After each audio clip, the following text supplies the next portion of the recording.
Mikrofon onlayndır. Bugünkü videoda elə bir xəbərlər var ki, Samsung sevənlərin bayramı olacaq. Apple isə futbol üzrə dünya çempionatı üçün öz gizli planını işə salıb. Redmi sözün əsl mənasında Power Bank smartfonunu təqdim edib. Videonun sonunda xəbər verəcəyim smartfon isə zənnimcə 27-ci ilin ən çox satılan Android smartfonu olacaq. Əsas xəbərlər. Redmi 10.000 mAh akkumulyator tutumlu King Kong Monster smartfonunu təqdim edib. Apple futbol üzrə dünya kubokuna xüsusi hazırlaşır. One UI 8.5 artıq köhnə smartfonlara da, köhnə Samsung smartfonlarına da gəlməyə başlayıb. Samsungdan kompakt ultra smartfon. Galaxy S27 Pro smartfonunun bütün detalları ortaya çıxıb. Bu xəbərlərdən hansı sizi daha çox maraqlandırdı? Bu barədə mütləq kommentlərdə yazın. Yoxlayacağım. Görüm hansınız fikrinizi videonun sonunda dəyişdiniz.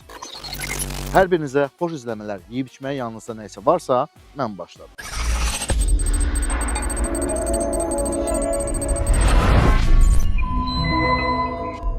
Bir neçə video bundan qabaq mən Redmi Turbo 6 Max haqqında danışmışdım və orada demişdim ki, bu sadəcə olaraq smartfon deyil, avtonomluq King Kong'udur. Kim ki o videoya baxmayıb, bax burada baxa bilər. Avtonomluq King Kong'u. İndi isə həmən King Kong'un bütün detalları ortaya çıxdı, məlum oldu. Ümidverici yeni məhsulun parametrləri Çinli Insider Digital Station tərəfindən açıqlanıb. Məlumat verən şəxs iddia edir ki, Redmi Turbo 6 Max 10.000 və ya daha çox tutumlu nəhəng batareyaya sahib olacaq. Bu batareya orta batareya ömrünü 2 gündən çox artıracaq. Təchizat məsələlərinə gəldikdə isə smartfon 3 nanometrlik MediaTek Dimensity 9-cu seriya prosesorla təchiz olunacaq. Digər prosesor göstərilməyib. Lakin Redmi Turbo 5 Max-ın Dimensity 9500S-dən istifadə etdiyi məlumdur. Redmi Turbo 6 Max-da eyni prosesor və ya sadəcə Dimensity 9500 ilə təchiz olunması mümkündür. Ekran 2K icazəli, nəhəng 7 inçlik olacaq. Həmçinin ultrasəs barmaq izi skaneri ilə təchiz olunacaq. Çərçivə metaldan olacaq. IP68, IP69 qoruması vəd edilir. Premyera bu ilin sonuna qədər baş tutacaq. Sizə bir sualım var.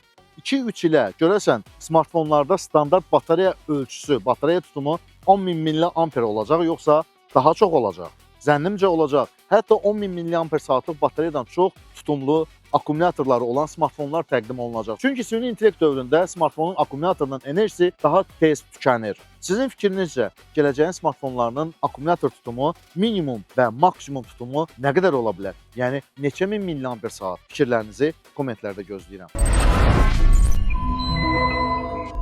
Futbol sevərlər, Apple istifadəçiləri, bu xəbərim sizin üçündür. Apple 26-cı ilin dünya çempionatına artıq hazırdır. Apple hazırdır və sizi də hazır edib.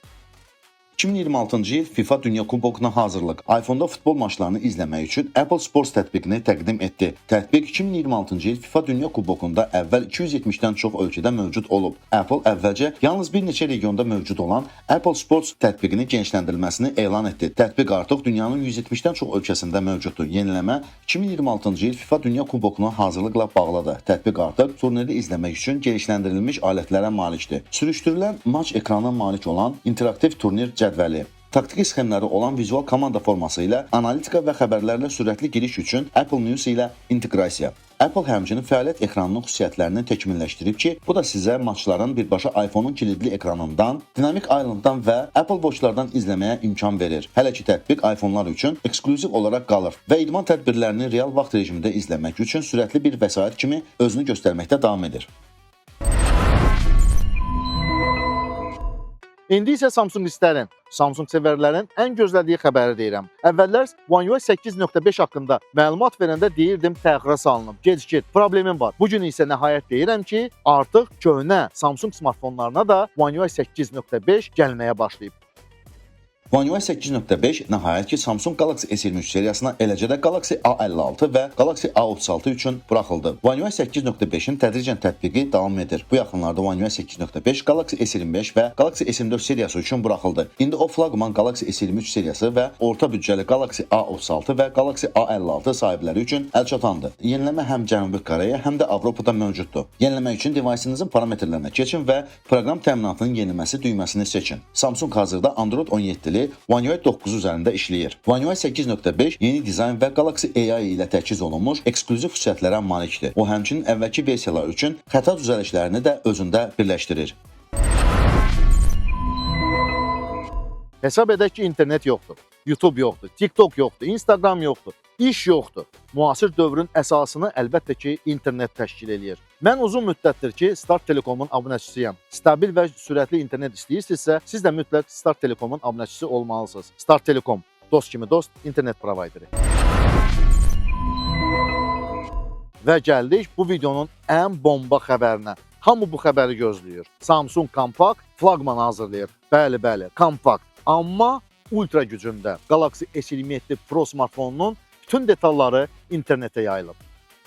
Samsung 6,4 inçlik ekrana malik kompakt flaqman Galaxy S27 Pro hazırlayır. Bu S27 Ultra'nın bir növ daha kiçik versiyası olan tam hüquqlu flaqman smartfonu olacaq. Yeuq 1122 təxəllüslü Koreyalı bir insiderin sözlərinə görə Samsung 2027-ci ildə Galaxy S27 seriyasında tamamilə yeni bir modeli təqdim edəcək. Model Galaxy S27 Pro adlanır. Bu S27 Ultra'nın stilussuz kompakt versiyasıdır. Smartfonun 6,4 inçlik ekrana sahib olduğu deyilir. Üst tərəfində üfüqi zolaq şəklində yerləşdirilmiş üçlü arxa kameraya sahib olacaq. Yeri gəlmişkən Galaxy S27 Ultra 4-cü sensoru itirəcək. Insider paylaşımında yüngül, nazik korpus və böyük batareyadan da bəhs edir.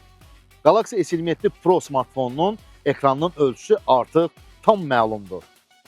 Kompakt və çox güclü flaqman. Galaxy S27 Pro 6,47 inçlik ekrana sahib olacaq. Əslində bu stilussuz sadəcə daha kiçik bir Galaxy S27 Ultra'dır. T-Mobile-a görə Galaxy S27 Pro məxfilik xüsusiyyətlərinə malik 6,47 inçlik gizli ekrana sahib olacaq. Ölçü istisna olmaqla bütün ekran parametrləri Galaxy S27 Ultra ilə eynidir. Yeganə istisna SP stilusunun olmamasıdır. Aparat və kameralar da Ultra ilə eynidir. Samsung Galaxy S27 Pro Galaxy S27 seriyasında 4-cü model olacaq. Lakin əvvəlcə planlaşdırıldığı kimi Samsung Galaxy S27 Plus-ı əvəz etməyəcək. Samsung Galaxy S27 Edge əvəzinə Galaxy S27 Pro buraxacaq. İncə və yüngül Galaxy S26 Edge çox pis satıldı. Buna görə də onun varisi tamamilə olmayacaq. 27-ci ildə Galaxy S27 seriyası belə görünəcək. Galaxy S27, Galaxy S27 Plus, Galaxy S27 Pro və Galaxy S27 Ultra. Samsung deyəsən Çin smartfon istehsalçıları kimi smartfon sahəli texnologiya bazarına nəzarəti ələ keçirmək istəyir. Alınacaq ya yox, bunu zaman göstərəcək. Məncə Samsung Apple-ın edə bilmədiyini etməyə çalışır. Apple Mini seriyasını sınadı, uğursuz oldu və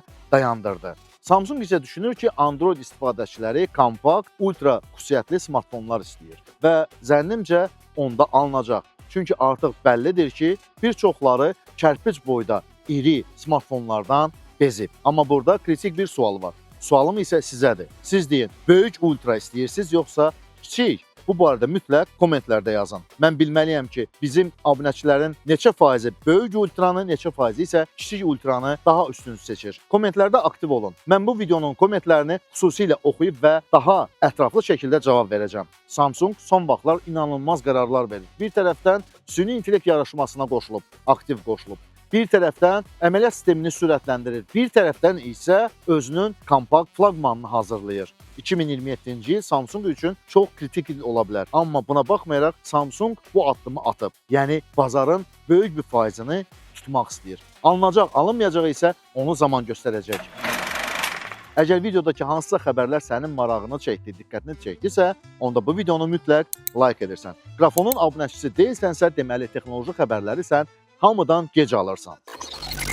Qrafonda daha çox maraqlı videolar var. Siz bu videolara baxmaqda, qrafona abunə olmaqda, videoları like edib komment yazmaqda davam edirsiniz. Mən isə YouTube'da olduğumuz üçün sizinlə sağollaşmıram. Qrafon eğlendirir. Qrafon abunənizi gözləyir.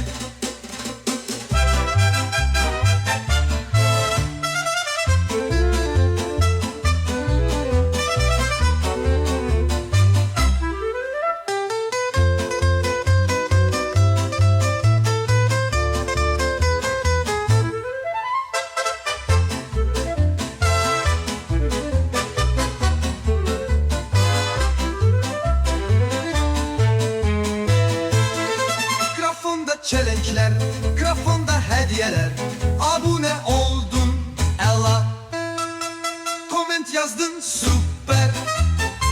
Grafon, koşup gel. Grafon.